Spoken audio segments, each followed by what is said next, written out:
In this video, I'm going to show you exactly how to walk sellers through pricing even when they're anchored to last month's peak comps and they think they're sitting on gold. This is the same strategy I've used after selling over $1 billion in real estate to reframe expectations, avoid overpriced listings, and still win the listing with confidence. We're going to break down the 3 pricing strategies every agent should be using, how to introduce the strategy 2.A comp correction method, and the data-backed narrative that makes sellers trust your advice without pushing back. So if you want to win more listings, avoid awkward price reductions, and look like the smartest agent in your market, this video is for you. Aspirational price on a lot of the conversations we're about to have over the next 5-6 weeks with sellers, because there's this transition period before they realize what is going to happen in the summer is, hey, I just saw that one close finally in the neighborhood here, Tom, 2 weeks ago. They listed it for 475. They ended up getting 500. I think we should list around 510, 15. Usually I've been seeing all year, these prices just keep moving up. So I'm thinking we go to 510 and we might get 525. So, and I'll probably be ready in about 2 weeks, probably mid-June, we'll get the house ready and go on the market. So you good with that number? Yeah, I mean, that's definitely an option, Byron. So has anyone taken the time to walk you through the 3 different strategies when it comes to pricing? No, I mean, I'm just basically going off. I mean, that one is a pretty good comp for us. You'd agree, right? Oh, no, it's definitely a good comp. And we're really not talking about value here because the market's going to set the value. We're talking about positioning and strategy to get you the most competition for your home and the best price and the best terms, which is what you want, right? Yeah, definitely. Awesome. So let me walk you through these and then we can decide which one's going to be easier for you. Strategy one, and I'm not a big fan of this strategy to be very clear, is price it below the market to sell above and get a higher price. And that's where you see a lot of homes come to the market and you're like, wow, I can't believe they're asking that. And the intention is to sell it for a lot more than what the actual asking price is. And there's a couple positives there. One is if your home needs some work. Obviously, that's not the case with your property. It's in really good shape. That can get a lot of people excited. What makes me nervous about that strategy is that it brings a lot of people in who can't really afford what you want because buyers always go to the maximum price they can afford. So that's strategy one. Strategy two is to price it right where you think the home's going to sell for. It's based on all these sales that you're talking about here. And what we know is that in Chester, Delaware, Montgomery counties, the average home right now is selling for 100.6% of the asking price. That's what's happened year to date. So there's a lot of data that supports buyers are willing to come in and basically pay you the asking price or a little above, and that can get the most people interested. Then what we've got to look at is where the brakes are in the market. So we're talking about 500,000. Well, there's a lot of buyers that stop looking at 500,000 or start looking at 500,000. So that may be something we need to consider when it comes to positioning, not value. So that's strategy number two. And the third strategy is the aspirational pricing strategy, where we look to push the number up like you're talking about here, and see if we can get someone that's going to fall in love with the place emotionally, maybe take a little bit of a risk when it comes to pricing it a little higher than the norm and a little higher than what homes are selling for. And that might take some time. And then obviously we've got to look at any adjustments we got to make down the line and see if we need to adjust based on the market reaction. So of those 3 strategies, which one's going to be easier for you? All that makes sense. I guess where I'm at is, why would I list it under this last sale? I think that probably is the comp, right? I should probably list it right at that one. Well, it sounds like you're looking to go with strategy number 2, which I'm a big believer in based on the data, right? The data never lies, Byron. 100.6% of the asking price tells me that's where buyers are coming in. And you're much more likely to get a serious offer when you're priced right than a low offer when you're even priced a little too high.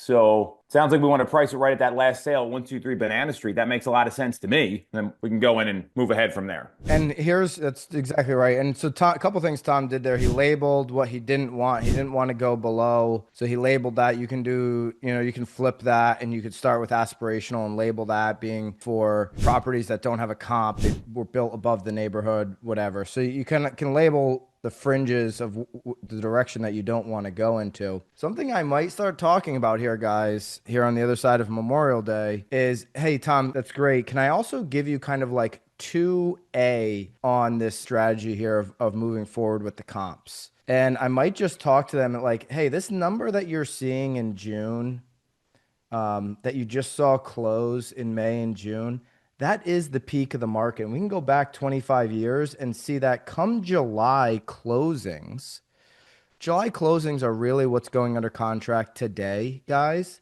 We actually see price start to tick down. And we can go back 20 years and we see that this is consistent.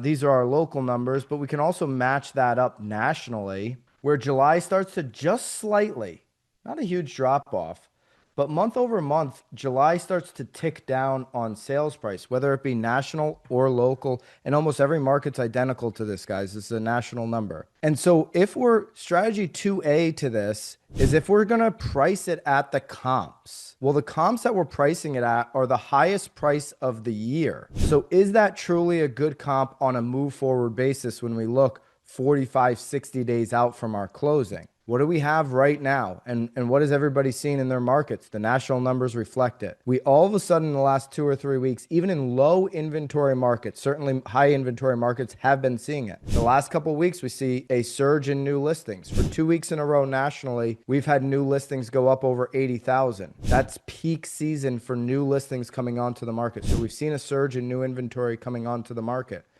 We've seen a surge on the 30-year fix bumping up over 7%, may drop below 7% hopefully today with where the 10-year is starting, but it's going to be around 7%. And then we're going to start to see the demand, the natural summer demand start to slowly recede from the market. That summer buyer always naturally recedes from the market. And so when I say strategy 2A on listing on the comps, well, that comp that sold here in the last couple of weeks that closed is the peak level pricing. So if we kind of can do an analysis of where the drop off is from June to July in your market, say it's 3, 4, 5%, we may want to list 3, 4, 5% below where that was so we don't get caught. The next 6 months, sales go down, buyer mortgage applications go down, inventory goes up. The time to make hay in the market was the last 3 months. Everything moves down. Go ahead, Lisa.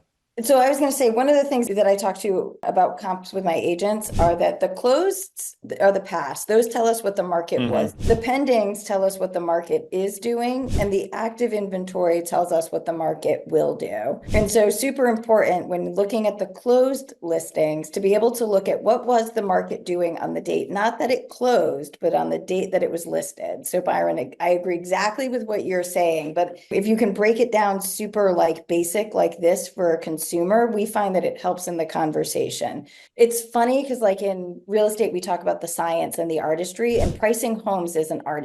It's art, right? Like it is this merging up of the science that we know, but taking this artistry that we know about the market conditions and the subtleties of each individual property.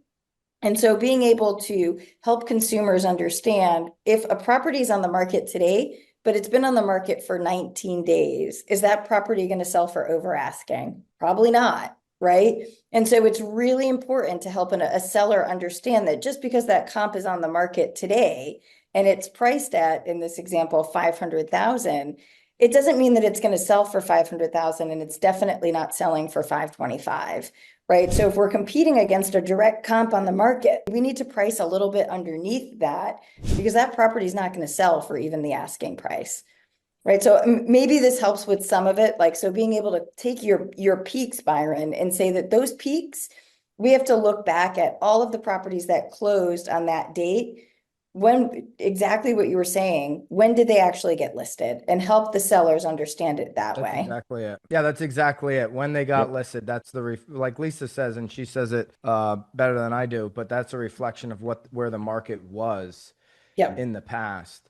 And where we know the market is going, it's on the back side of the peak. It is on the downside. That is where the market is going for the entirety of 2025. Everything will slide down. This isn't end of the world stuff. This is huge opportunity for all of us being able to articulate it